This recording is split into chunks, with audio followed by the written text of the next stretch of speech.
시청자 여러분 안녕하십니까. 영재원투 하도록 하겠습니다. 오늘 4월 20일입니다. 4월 20일 꽤 유명한 사람이 태어났죠. 혹시 아시는 분 있을런가 모르겠는데 아돌프 히틀러입니다. 오늘 4월 20일 태어나가지고 정확하게 1945년 4월 30일 날 자살하면서 생을 마감했죠. 자, 오늘 1부는 지난주와는 좀 다르게 1부를 우크라이나로 하고 2부는 좀 다른 잡다한 이야기를 하도록 하겠습니다.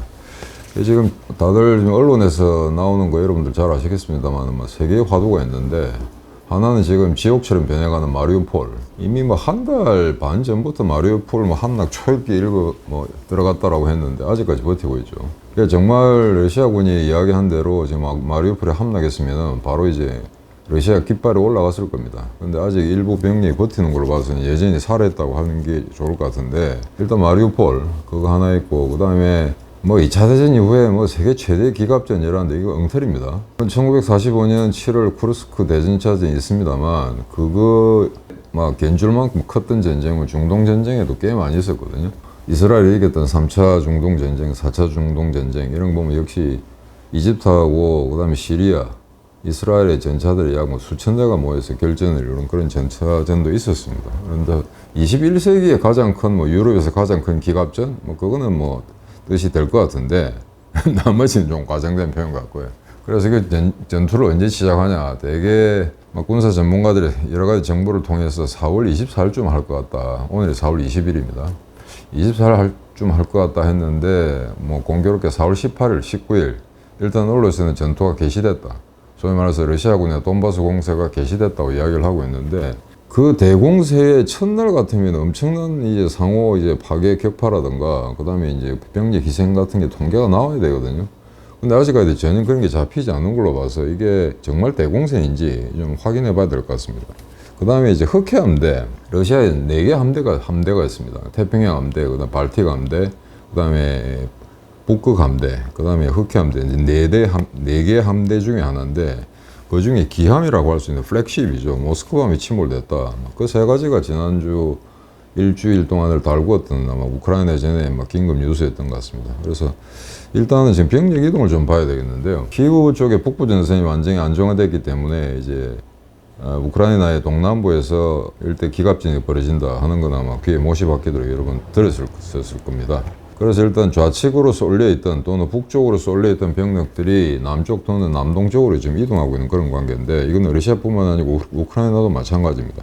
그래서 지금 마리우폴 공방전이 지금 사실은 1942년 또는 43년 2월까지 펼쳐졌던 스탈린그라드 전투와 비슷한 그런 양상을 이어가고 있는데, 이건 정말 피해가 이만저만이 아닙니다. 그래서 지금 사실은 이 우크라이나전을 이야기하면서 여러 가지 세계 경제에 미치는 영향, 그 다음에 인도주의적 측면에서 인간인들 희생이 어떻고 하는 이런 문제 저는 일체 다루질 않았습니다.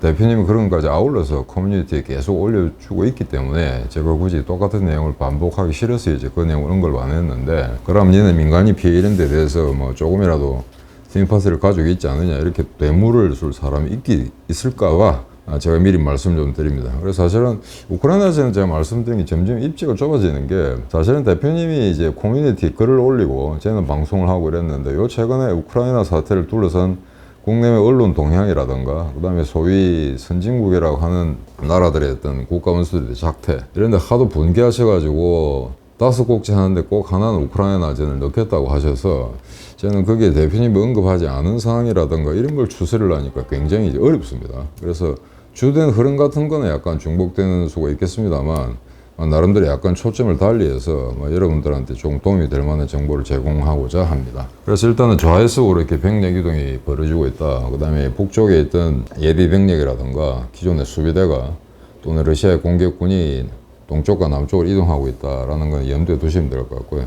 지금 마리우폴 상황이 너무나도 2차 대전 그 상황과 흡사합니다. 지금 보시면은 이게 마리우폴에 지금 여기가 소위 말해서 아조스탈이라는 제철소가 있는 데입니다. 그게 어마어마한 공장지대 같은데요.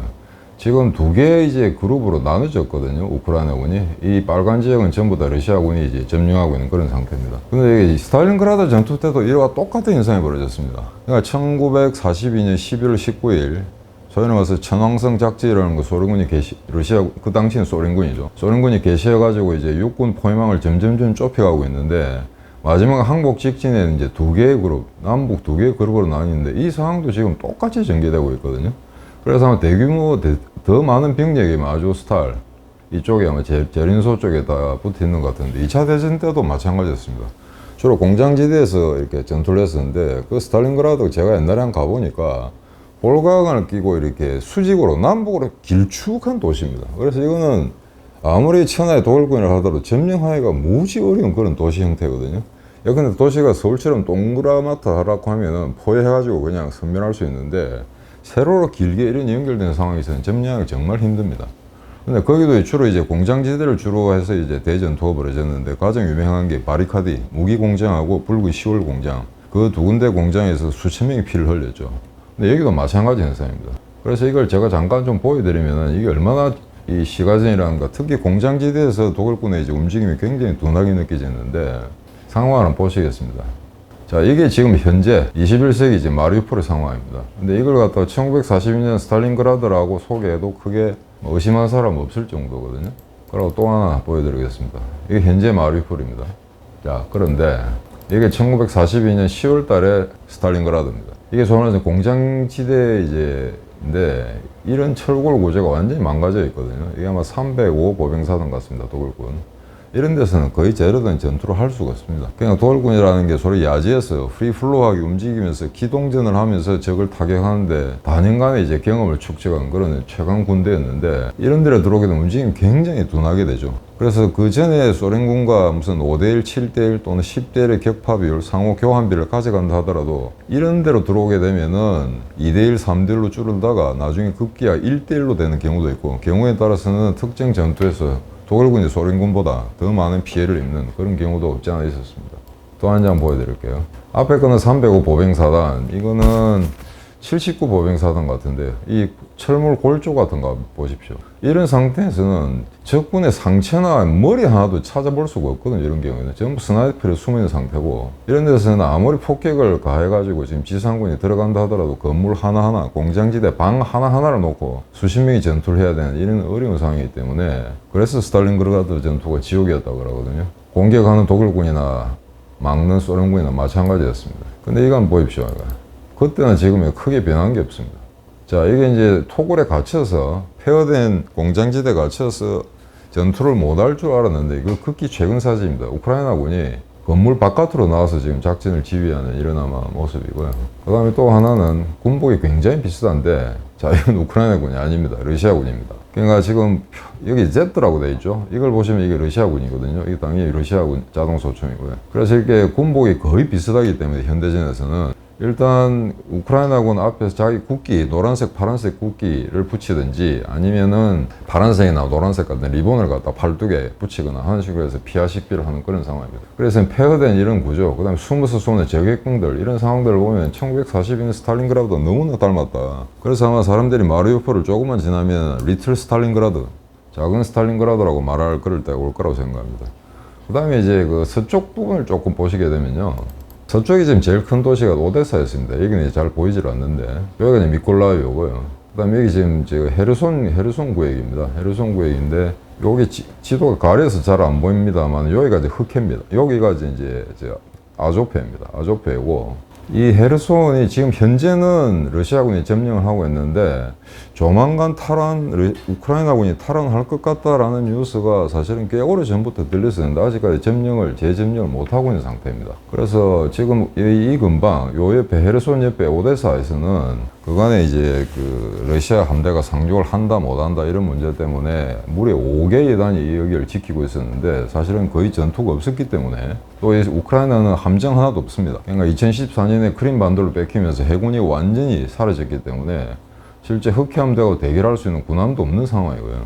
근데 우습게도 이제 흑해함대 기함, 모스크바함이 침몰해버리는 그런 사태가 생겼습니다. 그러니까 요거 아마 관심 있는 분들은 여러 차례 뉴스에 여러 번 나왔기 때문에 인지하고 계실 줄로 아는데 이 모스크바함은 잠깐 보여드리고 가겠습니다. 이 배가 침몰됐다고 해서 우크라이나군이 유리한 전황을 만들어 간다라고 해석하기는 힘듭니다. 왜? 우크라이나 해군 자체가 없고 다만 이게 상징적인 거죠. 이게 아마 만재 배수량이 아마 12,500톤 정확히 이야기하면 그 정도 됩니다. 그럼 우리가 이제 그 세종대왕함보다 조금 큰 겁니다. 세종대왕함이 1,600이던가요? 11,000이 조금 안 되는 그 정도인데 이거 전장이 아마 188, 186이라는 데 됐습니다. 그냥 폭이 21. 그래서 이게 순양함입니다. 전함은 아니고 순양함인데 요즘에는 전함이나 순양함이나 다 만들질 않죠. 항공모함이나 이지스함과 뭐 구축함, 이지스 구축함 가지고 되게 전투를 치르는데 이게 이제 그 우크라이나군은 지대함 미사일, 자기들이 국산으로 만든 넵튠 지대함 미사일을 4발을 쏴서 그 중에 2발이 명중해서 안에 여러 가지 적재된 어떤 그 미사일이나 포탄들하고 유폭을 일으켜서 배가 침몰했다라고 설명을 했고, 러시아군은 그게 아니다, 이게 내부에 화재가 나서 문제가 생겼다라고 하는데 대부분의 군사 전문가들은 러시아 측 보고를 믿지를 않습니다. 왜냐하면 만약에 정말 화재가 나서 침몰했다고 합시다. 그러면 이거는 더 우스꽝스러운 거거든요. 정말 군인들이 또는 해군이, 공군이 장렬하게 전사해서 적의 어떤 존경을까지 받으려면 전투에서 파괴되든지 전사하든지 아마 그런 어떤 결과를 나와야 되는데, 이게 자체적으로 피해, 데미지를 받기는 받았는데 소위 말해서 데미지 컨트롤, 피해 통제를 제대로 못해서 뭐 40명의 뭐 수병들이 죽었다든지 배가 침몰했다든지, 이거는 뭐 동네 창피해서 이런 이야기 할 수도 없는 그런 상황일 겁니다. 그래서 이 큰 배가, 이 순양함이 격침됐다, 이 안에 막 미사일이 나는 거 엄청나게 많았을 겁니다. 근데 그게 아마 포탄을 정통으로 맞으면서 우크라이나가 뜻하지 않게 이 배를 침몰시킬 거라고는 생각 못 했을 겁니다. 다만 적당히 이제 대파시키면서 오데사 상륙 작전을 완전히 무력화시켰다는 게 우크라이나의 의도였던 것 같은데, 이게 다행스럽게 배 자체가 침몰해 버렸거든요. 그래서 이거 보게 되면은 정말 6회 공군 다 합해서 러시아군에 믿을 만한 무기 체계가 있는가. 그래서 이 전쟁이 끝나고 나면은 전 세계 아마 무기 시장에도 요동을 칠 겁니다. 지금까지 쭉 러시아 무기로 무기 체제로 국방을 관리해온 나라들이 과연 러시아 무기를 제대로 쓸 수 있을까? 그리고 만약에 이게 훌륭한 파이팅 쉽이긴 한데, 이게 만약에 그 러시아 측 주장대로 정말 화재가 나서 피해 통제를 제대로 못해서 침몰됐다라면 이거는 뭐 해병들의 군기라든가 이런 것도 형편없다는 이야기거든요. 배의 어떤 관리 수준이라든가. 그래서 이거는 러시아 측이 보고하는 게 아마 자기들이 창피해서, 우크라이나군에게 당했다는 게 창피해서 자체 뭐 침몰됐다, 화재가 났다, 원인 모를 이런 식으로 얼버무린 거는, 그거는 자기들이 더 또라이 같다는 이야기를 스스로 증명하는 것밖에 되지 않습니다. 그래서 이런 큰 사건이 있었다는 거. 그 다음에 이제 다들 돈바스 공세, 돈바스 공세라고 이야기하고 있는데, 이게 언제 시작되는 건지, 이번 뉴스에는 18일 밤부터 19일 사이, 그때 이미 전투가 시작되었다라고 하는데, 조금 믿기가 힘듭니다. 잠깐 먼저 좀 지도를 보시면요. 이게 당초에 러시아군이 단기간에 단기절전으로 우크라이나를 잡아먹겠다고 구상한 방식입니다. 그래서 벨라루스까지 같이 동원해서 키우를 점령하고, 동쪽에서 하르키우를 갖다 점령하고 서쪽으로 나가고, 그 다음에 폴란드 국경과 가장 가까운 이제 르비우인가요? 옛날에는 르보프라 그랬는데 르비우까지 점령하고, 그러면서 우크라이나 전투를 다 먹는 거로 되어 있는데, 이런 현상이 벌어졌습니까? 아니죠. 다 이쪽만 했죠. 예, 지금 러시아군이 괴레공화국, 루간스크하고 도네츠크 공화국 계속 이 자리만 잡고 있습니다. 크림반도는 물론 2014년에 이미 점령한 상태고요. 그래서 사실은 한 7, 80%의 우크라이나의 국토는 여전히 우크라이나군의 수중에 있다는 거. 그래서 마치 지금 러시아군의 프로파간다대로 여기에 포위된 마리우폴, 아까 말씀드린 그 스탈린그라드 전투를 방불케 하는 이 마리우폴만 항복시키면 전쟁이 끝이 난다라고 오해하시는 분들이 있는데, 전혀 그렇지 않습니다. 푸틴이 협상을 가하려 이 마리우폴을 잡고 난 다음에 협상을 한다고 해도 우크라이나 측이 받아줄 이유가 없고요. 그 다음에 만약에 이걸 점령하고 나서 기세로 올라서 다시 키우 쪽으로 올라가겠다라고 생각할 수도 있습니다. 그래서 이건 현재 이 전략계가 완전히 좌초됐다는 거. 그 다음에 흔히 이제 그게 사실인지 아닌지 모르겠습니다만, 모든 언론이 하나같이 1945년 5월 8일 날 2차 대전 유럽 전선이 끝났는데, 태평양 전선은 8월 15일 끝나죠. 그래서 거기에 이제 5월 9일 날에 러시아가 자체적으로 정한 전승 기념일입니다. 그래서 그에 맞춰서 마리우폴, 그 다음에 돈바스 이 일대를 갖다 석권하고 그냥 전쟁을 승리했다. 어차피 이제 그 서쪽이나 북쪽까지 다 장악할 여력이 없기 때문에 그거를 적당히 지금 둘러대서 러시아 국민들을 속이고, 그 다음에 평화협 협상과 유사한 것을 맺으면서 전쟁을 종결시키라는 게 아닌가, 뭐 그런 게 많이 떠들고 있습니다만, 그건 그때 돼 봐야 알 것 같고요. 그런 상태인데, 지금 그러면은 돈바스 공세의 주공이 어디냐, 요 지도가 너무 커서 좀 이해하기 힘든데, 이게 이줌입니다. 지난번에 제가 말씀드린 것처럼 새로운 병력이 북쪽의 하르키우를 지나서 이줌으로 진격한다고 했죠. 그 다음에 이줌에서 이게 슬라비안스크 이쪽을 치고, 그 다음에 계속해서 마리우폴 방향으로 남쪽으로 내려가든지 아니면 서쪽에 자포로즈라든가 드네프로페트로브스크, 지금 드니프로라는데 거기까지 점령하면은 돈바스에서 서쪽과 남쪽을 완전히 공략해서 점령구에 늘려 나갈 수 있게 되는 거죠. 근데 지금 듣는 바에 따르면 슬라비안스크 공세가 제대로 이루어지지 않고 있다고 합니다. 그리고 그 옆에 마라벤코보, 이 도시들 굉장히 유명한데, 여러분들 아마 이런 도시, 모스크바 이외에 스탈린그라드라든가 오데사라든가 이 큰 도시 위에 조그만 이런 마을들까지 기억할 필요는 없겠습니다만, 저는 감개가 무량한 게, 제가 유럽에 있을 때 우크라이나에 한 2번 방문해서 무려 한 달을 여기 지냈었거든요. 그래서 2차 대전 격전지 들어가다 다 둘러본 그런 상태인데, 물론 그때야 30년 전에 제가 갔었으니까 그때하고 지금은 많은 차이가 있을 겁니다. 그래서 그럼에도 불구하고 지금 이 도시들 이제 우크라이나로 이름이 바뀌었기 때문에 제가 좀 헷갈리는데, 일단 그래서 슬라비안스크로 내려온다, 계속 이쪽을 치고 밑으로 더 빠질 거라는 거는 뉴스에서 많이 들으셨을 겁니다. 그런데 요게 이제 보시면은 이게 이제 오스콜 강이라는 겁니다. 러시아로 오스콜 강이고 지금 현재는 우크라이나로 오스킬 강이라고 하더만요.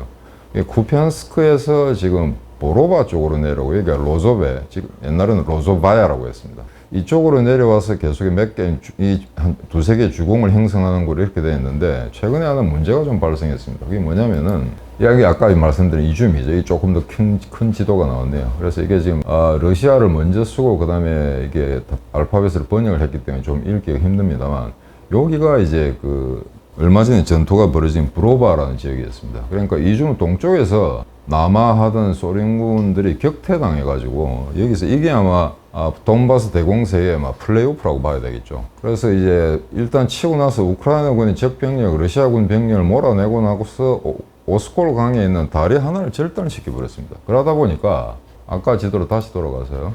이게 오스콜 강이죠.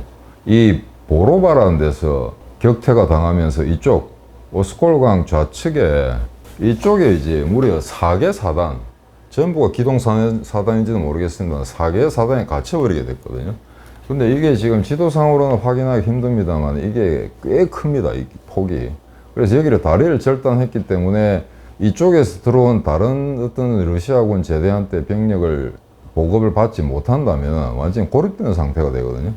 그래서 이게 좀 더 우크라이나군의 병력이, 유휴 병력이 많았다면은 다리를 절단시키고 그 다음에 나와 있는 포위된 4개 사단을 바로 아마 요제를 낼 수 있을 건데, 일단 포위망을 형성하거나 고립시키면서도 그걸 한꺼번에 일소시킬 수 있는 전력은 아직 구비되지 않은 것 같습니다. 그래서 일단 이게 보로바가 하나의 플레이오프였는데 1차전에서는 러시아군이 깨졌다라는 건 사실인 것 같습니다. 그래서 이거로 해서 지금부터 계속해서 지금 현재도 아마 계속 전황 보고가 새로 나올 거고요. 그래서 오늘이 4월 20일인데 이게 아마 방송되는 게 3, 4일 뒤니까 그때 되면 상황이 또 바뀌어서 제가 지금 말하는 게 아마 좀 너무 지나간 뉴스가 되지 않을까 그런 우려도 있습니다. 다만 이게 지금 과연 이게 쿠르스크전이나 3차 중동전쟁의 기갑전하고 비교할 수 있겠는가 대해서는 저는 상당히 이제 의문을 제시하는데, 왜냐면은 지금 대표님이 몇 번 이제 통계치 가지고 말씀드렸습니다만, 공자가 방자와 싸울 경우에 최소한 2배, 3배 이상의 이제 병력 차가 발생해야 쉽게 이길 수가 있거든요. 그 말은 반대로 해석한다면은 방자, 수비하는 쪽은 꼭 1대1이 아니더라도 2대1, 3대1의 열세가 있다 하더라도 적군을 막아낼 수는 있습니다. 지형적 조건 이런 걸 잘 이용한다면은. 그래서 지금 보통 언론에서 그런데 지금까지 시가전과는 다르다. 돈바스는 대평원이기 때문에 여기서는 병력의 우위에 있는 러시아군이 월등히 우월할 거다라는 게 이제 일반적인 지론입니다. 그래서 그 일반론적인 해석이 결코 틀린 건 아닌데, 그럼 지금의 상황을 보자 하는 거죠.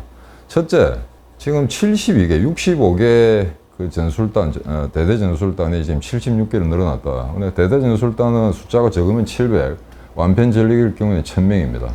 그럼 76개를 한다면은 정말 완편 전력이라 하더라도 결국 7만 정도밖에 되지 않거든요. 근데 제가 알기로는 처음에 125개 대대 전술단을 동원했던 러시아가 이게 그렇지가 않습니다. 지금 병력이 굉장히 피폐된다가 완편 전력으로 아마 준비되어 있는 대대 전술단 별로 없을 것 같고요. 그 다음에 얼마 전에 보니까 13만 5천 명 정도를 새로 징집했다고 하는데, 그 병력들이 여기에 배치됐다 그러면은 훈련이 되지 않는 상태에서 이런 대공세를 갖다가 준비하거나 실현시킬 수가 없죠. 그 다음에 기존 제대들도 사이가 떨어져 가지고 명령 불복종, 그다음 하극상 이런 게 전투를 하지 않겠다.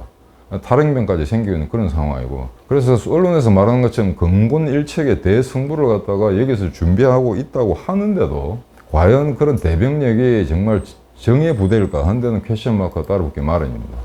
그래서 지금 이 전투는 실제 언론에서 말하는 것 또는 과거에 소련과 독일이 맞붙었을 때보다는 굉장히 규모가 작을 거다. 첫째, 동원 병력이 얼마 되질 않습니다. 우크라이나군 해봐야 4만. 그러니까 만약에 추가로 병력이 지원된다 하더라도 러시아가 거의 10만을 다 채우지 못할 것 같거든요. 근데 거기에다가 러시아군 정규군만으로는 도저히 병력이 부족하니까 안 되니까 무슨 시리아에서 용병을 불러온다? 그 다음에 바그너그로까지 불러온다? 이런 게 소문이 들린 걸로 봐서는 러시아군 역시 병력이 굉장히 부족하다는 현상을 알 수 있습니다. 그 다음에 이 부대가 모스크바 부근에서 새로 들어온 부대가 아니고 기존에 이제 북쪽에서 전투를 하고 있던 부대가 이동한 부대거든요. 그러니까 제 생각에는 절대 완편 전력의 부대가 있을 수가 없습니다.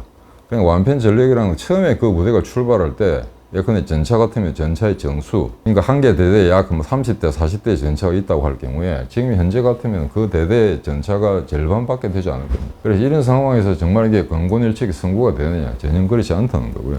근데 또 하나 문제가, 저는 이걸 전혀 몰랐던 사실인데, 대평은 돈바스 대평에서 기갑전을 한다는 경우에 탱크만 부딪히는 거래 해석하지 않습니까? 근데 반드시 그럴 것 같지는 않다. 그 다음에 왜 지금 러시아가 계속 주재하느냐면은 생각보다 우크라이나군의 어떤 재래식 방어선이 굉장히 철저하다는 겁니다. 사진을 보여드리면은, 자, 이런 교통호 같은 게 지금 굉장히 높죠. 이런 게 지금 설기설기 이걸 갖다 우크라이나군이 8년 동안 준비했다는 겁니다. 물론 우크라이나군이 이런 데만 처박혀가지고 진지전을 수행해서는 곤란합니다. 절대 그렇진 않은데, 일단 만약에 이런, 또 하나 사진 보여드리겠습니다. 이런 식의 아주 공공한 토치카 형식의 진지를 갖다가 여러 개 구축하고 있다면 이건 쉽게 돌파할 수 있는 건 아닙니다. 다만 이렇게 많은 어떤 교통호, 대전차호, 이런 진지, 여기에 얼마나 많은 대전차포나 미사일 같은 게 포진되어 있는가 하는 게 문제인데요. 근데 실제 이 사진을 보고 제가 조금 놀랐던 거는 단순히 참호를 갖다 삽으로 봐서 얼기설기 엮은 그런 나뭇가지로 엮은 그런 참호가 아니고, 이거 보시게 되면 굉장히 견고합니다. 지난 8년 동안 이런 교통호, 이런 참호들을 갖다 여러 개 팠다는 거거든요. 아주 견고하게 벽돌로 지금 만들어져 있거든요. 여러분 공중에서 무슨 벙커바스타든가 특수한 포탄이 아니면은 일반이 앞으로는 이걸 부술 수가 없습니다. 지상으로 그냥 이게 포탄이 떨어져서 그냥 폭발만 일어나지 이 밑에까지 지하 갱도까지 파괴할 수 있는 없는 것 같거든요. 그래서 이걸 보게 되면 정말 이 우크라이나가 정말 대단히 오랫동안 준비를 해왔다 한 걸 알 수 있는데, 이게 쿠르스크 1943년 7월 쿠르스크 전에도 소련군이 이런 식으로 준비를 했더랬습니다. 그때는 독일군이 방자였죠. 독일군이 공자고 러시아군이 수비를 하는 쪽인데 무려 8중진을 쳤습니다. 8개의 수비 라인을 형성했었는데, 그때 그걸 독일군이 뭐라고 칭했냐면 파크 프론트라고 그랬습니다. 그러니까 독일군의 전차 부대를 막는 러시아군의 소위 말해서 대전차포, 이제 포진 이건데, 그 파크 프론트라는 게 어떻게 정의를 내렸냐면, 지금 이제 화면에 나갑니다만 제가 한번 읽어보도록 하겠는데, 이걸 독일어를 제가 우리말로 번역해서 조금 이해하기 힘들지도 모르겠습니다만, 파크 프론트라는 게 뭐냐면은 단일 목표의 화력 집중을 도모하기 위해 전 방어지구를 좌표축으로 설정하고, 이에 기초해 작전 통제 감시소가 적의 침입 시 미리 정해진 구역에 조준하여 사격 준비를 완비한 각 포열에 대해 포격을 지시하는 거죠. 독일어로 된 책들을 우리말로 이렇게 번역을 하면 굉장히 이해하기 힘듭니다. 영어보다도 더 지금 어렵거든요. 근데 이게 간단히 말씀드리면 이게 이 박프론트 구조라는 게 뭐냐면은 방어진 전체를 갖다가 하나의 그 매트릭스 좌표를 설정해서 번호를 다 붙입니다. 그럼 중앙감시소에서 적군 탱크가 전차부대 기갑 장갑차들이 들어올 때 A 라인에 뭐 B번이라든지 또는 A 3번 구역이라든지 그쪽으로 적군이 들어오니까 그쪽으로 포사격을 하라든지 이런 걸 중앙감시센터에서 다 통제하는, 근데 그 당시에는 아마 이게 디지털화 되어 있었지 않기 때문에 1943년 7월에는 그렇게 조직적으로 기계적으로 돌아갔던 것 같지는 않습니다. 그래서 그런 어떤 강력한 수비란을 형성하면서 독일군의 이제 장갑 사단들의 공격을 막아냈는데, 이번에는 반대로 우크라이나가 아마 그런 식으로 상당한 아마 이 방어진을 구축해서 여기로 아마 전차가 통과하기는, 물론 통과는 할 수 있겠죠. 우회해가지고 이런 참호들을 갖다 파서 지나갈 수는 있겠는데, 만약에 여기서도 전투가 벌어진다라고 한다면은 이건 아마 상당히 서로가 아마 피를 흘리게 되는, 그래서 이런 참호들을 갖다 우회하지 않고 만약에 러시아군이 이런 걸 일일이 각계 격파한다고 하면서 전투를 승리로 이끌겠다라고 한다면은 아마 사태는 양쪽의 아마 희생자는 어마어마하게 날 겁니다. 그래서 1943년 이제 7월로 되돌아가서 그 당시에 이제 지도를 잠깐 보면 이건 1943년 7월입니다. 지금 돈바스보다는 조금 이쪽입니다. 쿠르스크 지역인데 여기 보시면 이쪽 빨간 걸로 표시된 게 소련군이고 이제 까만 게 독일군인데 이쪽에 7월 12일 날 소위 말해서 프로호르프카라는 데서 사상 최대 기갑진이 벌어집니다. 대전차전인데요.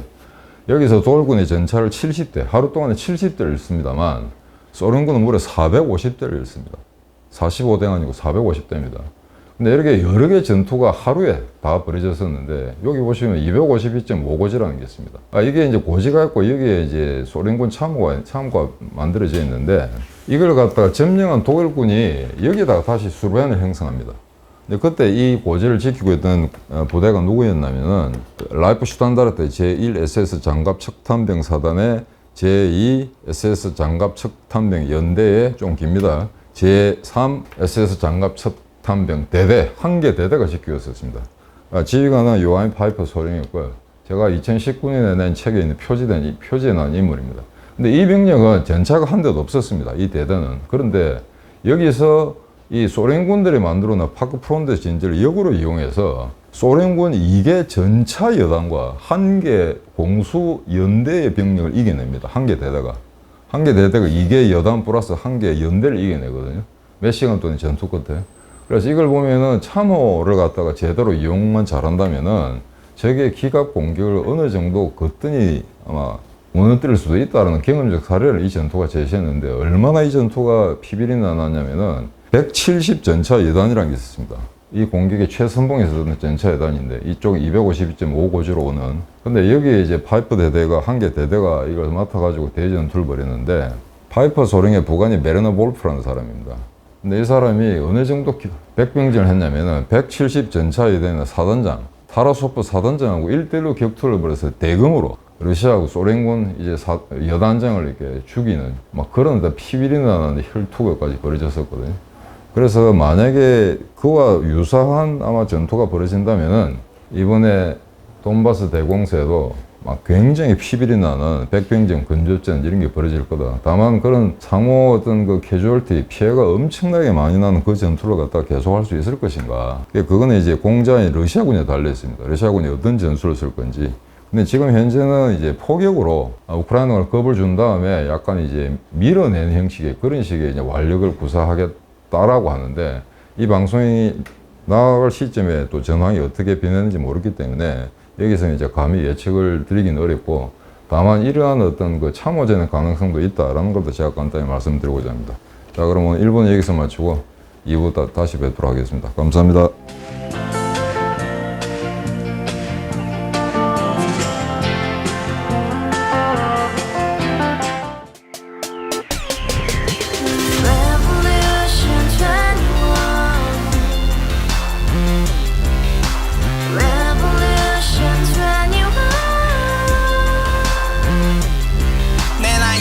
월세 30 코인 빚만 300 서울에 온 지 벌써 10년 아둥바둥 버텼지만 여전히 난 반지 하에 제왕 곰팡이 연문제약 내 브랜 깡통 망통 완전히 폭망 고시원 창문만큼 작아진 내 꿈 연애 결혼 내 집 모든 게 헛꿈 1년 전 떠난 여친 울며 말했지 같이 스파자 평생 가본 게 꼭꼭꼭하지 가바후스 700 나도 소유주 가바후스 700 나의 소주 택시기사 우라부지 마트 캐셔 울어무니 우리 집안 다 털어봤자 후줄 그래 개선민 내 미래 거기서 팍 끝난 거지 팍더 이상 노력 따윈 괴물이 스펙 찾아서 말리 비오는 날 알바 잘려 맨날 학원 날 개쳐 발려 밤비 내리는 양화대교 홀로 걷고 있을 때 현수막에 아로 새겨진 평당 700짜리 아파트 다같이 소리 질러 혁명 21 가바후스 700 나도 소유주 가바후스 700 나의 소주 You and I, we live together in the house brand new day and your dream had just begun Revolution 21 only hope and happiness 너의 곁에 내가 영원히 함께 지금까지 정치 집집집 개소리 멍멍멍 쳤다 하면 뻥 잘난